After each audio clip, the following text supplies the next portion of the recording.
to the Faith Sides Podcast. My name is Tyler Bublitz, and welcome back to the 15th Sunday after Pentecost for the week of September 10th, 2023, and I'm excited to have you here. I'm excited to begin this week's podcast, and I'm excited now that we are after Labor Day weekend. We are moving into that time of the year where now the growth phase of Pentecost is kind of starting to intermingle with the beginning of the education year within more of the church proper, if you want to put it that way. The idea of typically this is when you have a lot of Sunday school or Christian ed of some form or fashion starting this Sunday.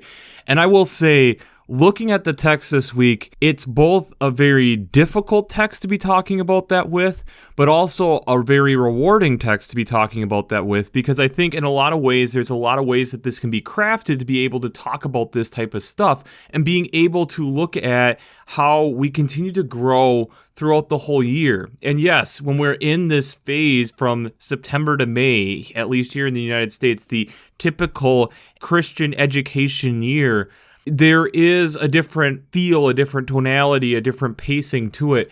But I think especially when we're looking at the text this week, there's some good reminders for all of us to be getting into and thinking about. But before we do that, we have to look at last week's question, which was, where are you being called to continue moving forward even though you're reluctant?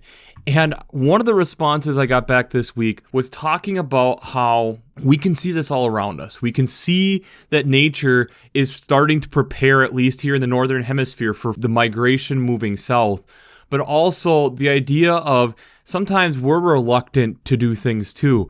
And this person brought up being one of those people who's helping lead some type of younger person Christian ed, so confirmation or leading like a Wednesday school, Sunday school type of thing. And I think it's also a good plug, and especially being a director of children, youth, and family ministries, to whom I plug of, you should really consider helping those people out and giving them a leader. It's amazing how often we are in need of leaders, which makes our job more difficult. So strongly consider at least helping those people out, and you might be amazed at how much you end up learning along the way. So I think there is that point of the friction points within our faith, the different things that sometimes we're hesitant, we don't feel we're going to be good at, the things that we wonder, am I really qualified to do these types of things, is sometimes where God is calling us and pushing us into. And I think when we look here into this week, I think we're going to see that echoed a little bit again this week. So let's just jump into it. One of your Old Testament texts that you can look at is from Exodus chapter 12, the first 14 verses. We're skipping ahead quite a bit here that Moses has been talking to Pharaoh, and things have made agreements and Pharaoh keeps breaking them, and we've gotten to the breaking point, quite literally here, where the Lord commands Moses that start telling the tribe of Israel to prepare for what we know now as the Passover, the passing over of taking these spotless lambs and the blood from that and putting it on the posts of the home so that the angel of death would pass over those homes. But one of the things that I did enjoy in Working Preacher that they brought out this week is coming from verse 3 and verse 4. Tell the whole congregation of Israel that on the 10th of this month, they are to take a lamb for each family, a lamb to each household. If a household is too small for a whole lamb, it shall join its closest neighbor in obtaining one. The lamb shall be divided in proportions to the number of people who eat it. And then it gets into the exact way of how to be preparing this, how you have to be eating it with gurns loaded and being ready to go, and talking about how the angel of death will pass over. And this is a sign of how God is remembering all these things that have happened and the pain that people have gone through. But I think it is also important here to point out how if one is too small, to be welcoming in someone else. And that will kind of be a little bit of a theme this week. The psalm that goes with that is Psalm 149, all 9 verses of it. This is a praise psalm. This is praising God for all the amazing things that he has done, the assembly of people, that he is the maker, that he is the one that we dance and we sing for. We pull out the tambourines and the lyre. We take pleasure in recognizing all the amazing things that God has done around us and recognizing that this is a hand that can destroy, but also provides. And in doing that, living in that in between, recognizing the power of that, but the thankfulness of that gives us something to be cheerful about, and recognizing that that's not our decision that's for God, and that's a freedom that comes with that. The other alternative Old Testament text this week is out of Ezekiel chapter 33, verses 7 to 11. This is kind of in the middle of Ezekiel, and it's kind of the tipping point of the book, as Ezekiel has been foretelling things to happen, and this is the chapter that starts to recognize that Babylon has taken completely over, and in doing so, the tribe of Israel is kind of fallen away from God completely. But it's this recognition at this moment that Ezekiel is giving us of we are called to be like guards for the house of Israel, and that we are working together in that to be able to make sure that we are hearing for God, and when we hear the words from God and what we're supposed to be doing, that we then fulfill those, that we are then doing those. And as God does this, God doesn't take pleasure in death. God takes pleasure in this life that comes from that, with us having this open communication, and thus being able to not only work together with God, but work together as a community to be able to understand the messages of what God is trying to convey to us. The psalm that goes with that is Psalm 119, verses 33 through 40. And this is then that recognition of that. Teach me your way, O Lord, the way of your statutes, that I will observe it to the end. Give me understanding that I may keep your law and observe it with my whole heart. Lead me in the paths of your commandments, for I delight in it. This idea of recognizing that this is the life that we are given is through what God is able to provide. And so in doing so, that we take those moments to get into those uncomfortable positions, to be able to be led where we need to be at, even if it's not necessarily where we would initially think. The epistle text or New Testament text this week is out of Romans chapter 13, verses 8 to 14. This text is recognizing that we need to be caring and loving for each other, and it reflects it in the commandments coming from verse 9. You should not commit adultery, you should not commit murder, you should not steal, you should not covet, and love your neighbor as yourself. This idea that in order for us to fulfill the law of what God and as what has been given to the people, we need to be able to live in community with each other, recognizing that in that means we need to care about others.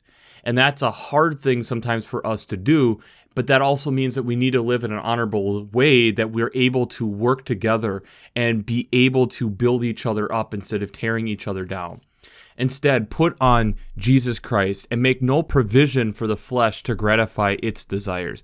This idea that we are called to something greater than ourselves is what verse 14 is pulling out of us. This idea that we have visions and looking forward to something greater than where we are at currently. The gospel text this week is out of Matthew chapter 18, verses 15 to 20.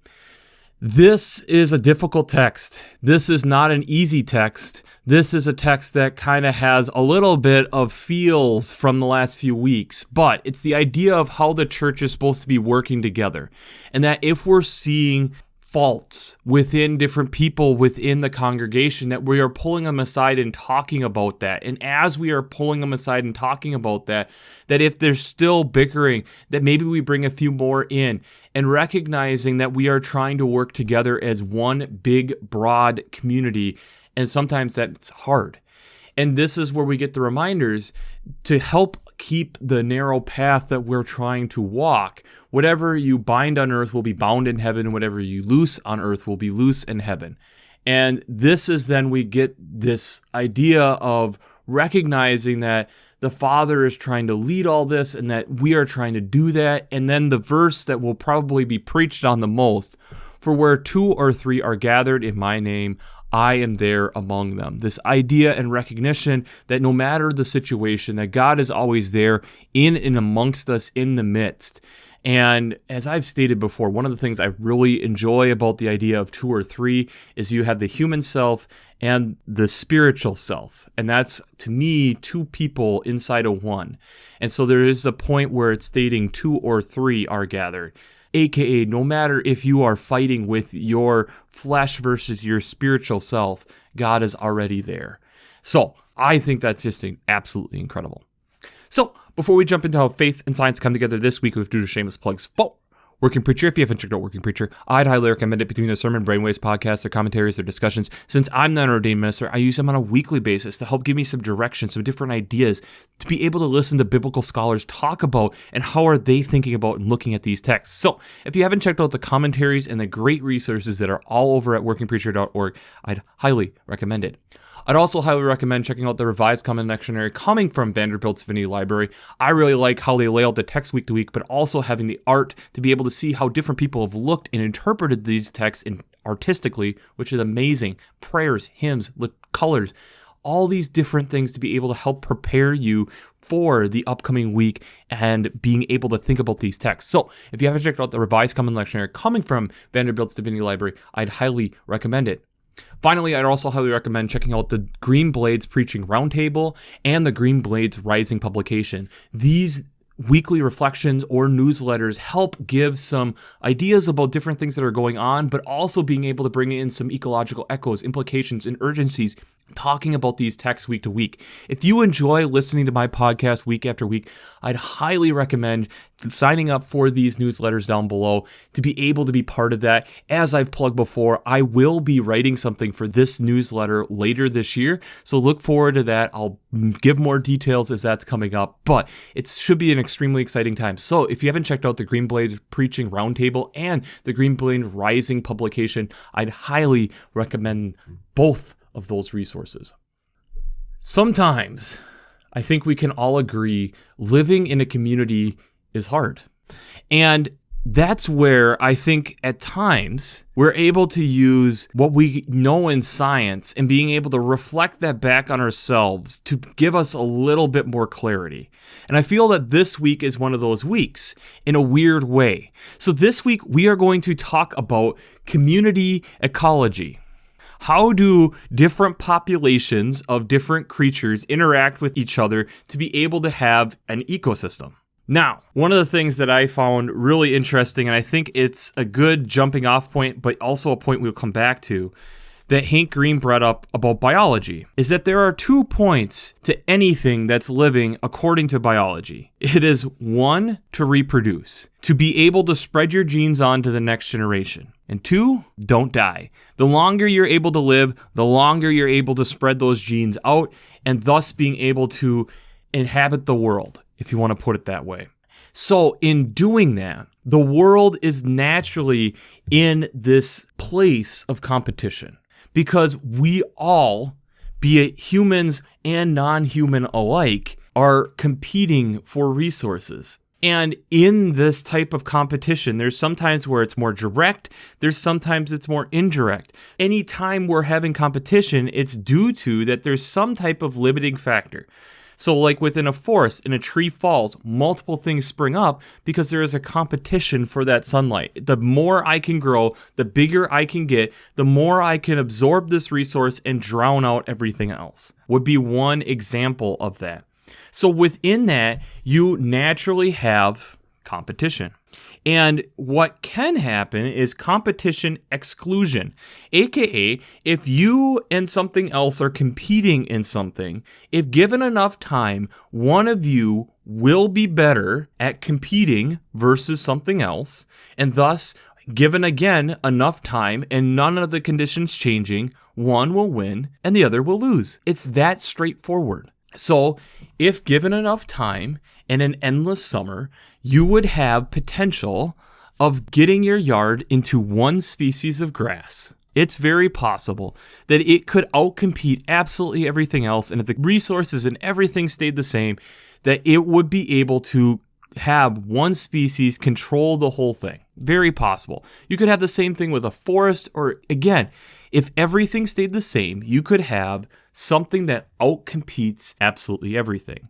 Now, if we're remembering, though, our first 2 rules of biology, trying to reproduce and not die, there are times that when you are in competition, it's better to figure out ways to reduce the amount of infighting to be able to allow for both to do well maybe just not as optimally. So when you're trying to survive and you're getting into those competitions, you're trying to find your niche, aka trying to find something that you're good at, that you're able to outcompete other people in.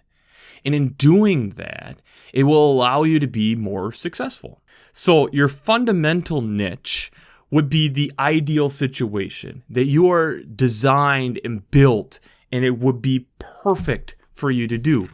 That in a perfect world, you would be able to work at the most optimal situation for whatever that creature is or yourself. You would be able to just thrive and grow abundantly. But let's be honest, even in our idealized world, that's not typically how things work. Typically where we more fall into a line is the realized niche, where it's not ideal, but it's something we can do to make ends meet.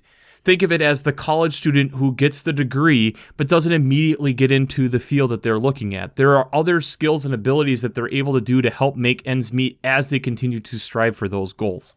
In all of this, we are trying to figure out how can we partition things? How can we do resource partitioning, or being able to allocate different things to be able to allow for multiple things to exist? So take, for instance, like wobblers. There's a lot of different types of wobblers, and a lot of times have the same type of ecosystems and the same type of things that they're looking for. Where they are going to do ecological resource partitioning is maybe they're using different parts of the tree. So some more on the outside, some more on the inside, some more near the top, some near more the bottom. Also on top of that, they're probably going to have their young at slightly different times, so that when they're trying to get that abundance of resources, the other birds aren't competing for those same resources, thus being able to coexist while having very similar niches that they're all trying to find, but being able to partition it a little bit differently. And one of the other things that we can even see in this is that if things change within an ecosystem, that we have character displacement. AKA, you have some characteristic that you would do and were decent at, but something comes in and it's better at it than you. Or it makes more sense for them to be doing. You need to change your situation to where you are. So for instance, if you talk to me at ages 16 to 18, I think one of the features that I would bring up to you is that I was an athlete. I was a high school athlete. I played in multiple sports in high school. Now being the age that I am, over 10 years removed from high school, I wouldn't immediately say that I'm an athlete. I would say I like being outside, I like being active, but I wouldn't say that I'm an athlete because I'm not at that level. There's people who are bodies are in better places to be able to be athletic as I've gotten older, and there's certain things that aren't as limber as they once were, or aren't able to take that grind as well as I did when I was 18. So this character displacement on changing some of the core principles of who I would say that I am is within that. So within all of this stuff, when you're having a community, there's definitely times where we have mutualism, where we find things where you're good at this, I'm good at this, and we can figure out ways to work together to make that happen. So for instance, there might be things where, let's say, I am good at being able to give you this podcast week after week, and it's something that you really enjoy. And one of the things that I really enjoy is getting comments back from people being able to hear and listen to the questions. And I would say it's a mutualism relationship. I'm able to give you this podcast to help you dig deeper into these texts. Meanwhile, I love getting the responses back. One, to be able to know that there's other people listening on the other end of this microphone. But two, to be able to hear how are you understanding and interpreting these podcasts, and what are you thinking about, to be able to have that correspondence a little bit back and forth and make me think about things in different ways. Thus, it's a mutualism type of relationship. Or we're looking for commensalism type of relationships. Commensalism being that one benefits and the other one's kind of indifferent. So an example of this would be like barnacles on whales. The barnacles get a lot of benefit being able to be brought through all this water and potentially brought to feeding resources, whereas the whale, maybe it provides camouflage, maybe it hurts aerodynamics, but it doesn't seem to really bug the whale at all, and it doesn't seem to have any direct benefit for a whale to have barnacles on it. So we're looking for those types of natural relationships to be able to grow. What's the downside if we don't have these types of relationships?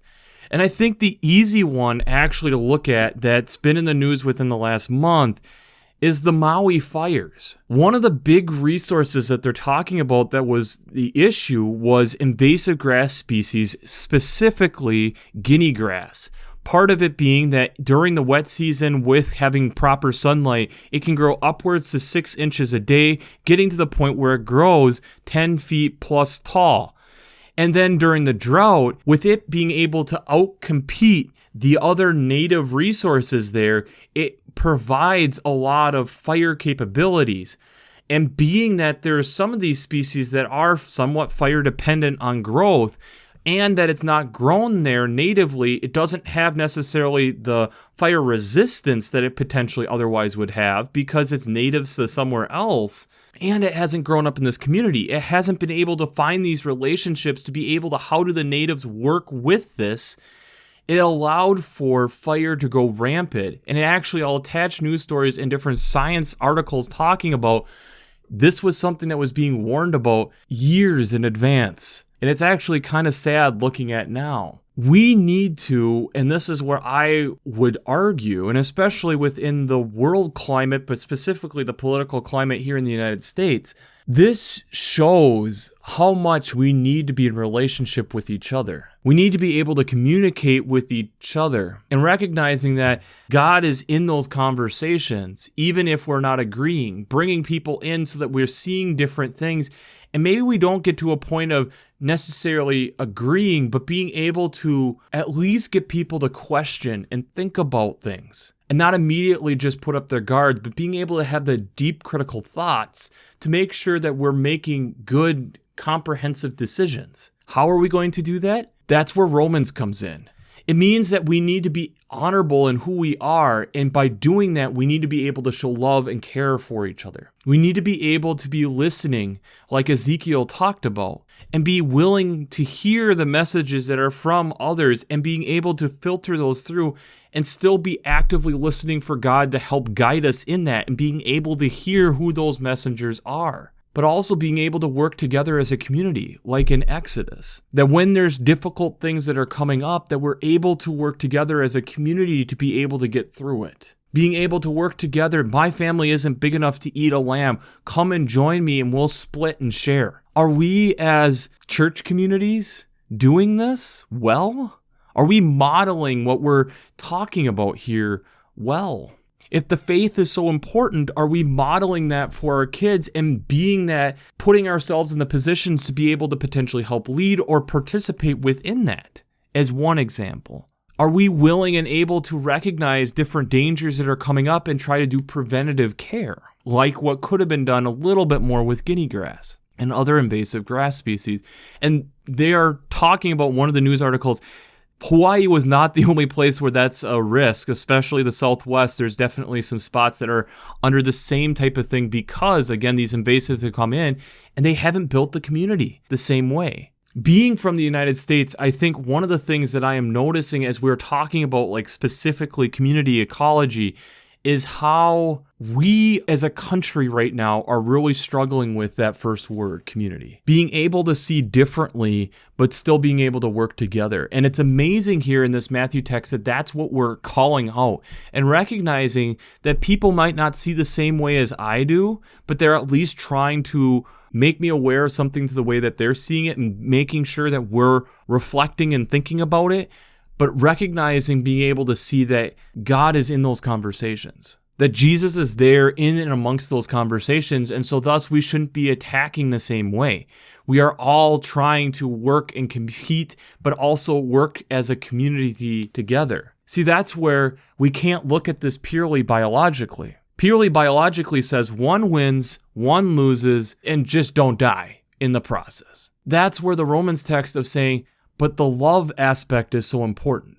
the love and care that we are supposed to have for each other that has been gifted to us to be able to share in and amongst us, and being able to, yes, it's because I love you that I'm questioning and wanting to make sure that you're at least thinking about these things and making sure that you aren't just totally missing this.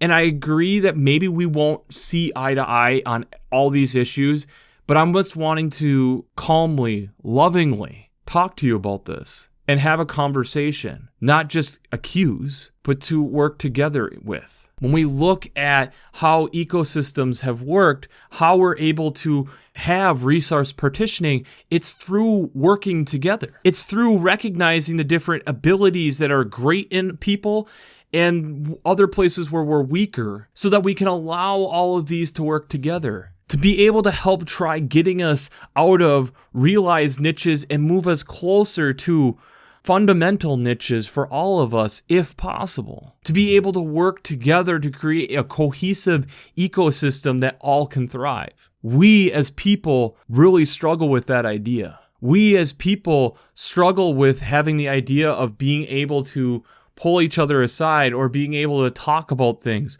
or heck, how often we want to just lead and not talk and not communicate or ask why.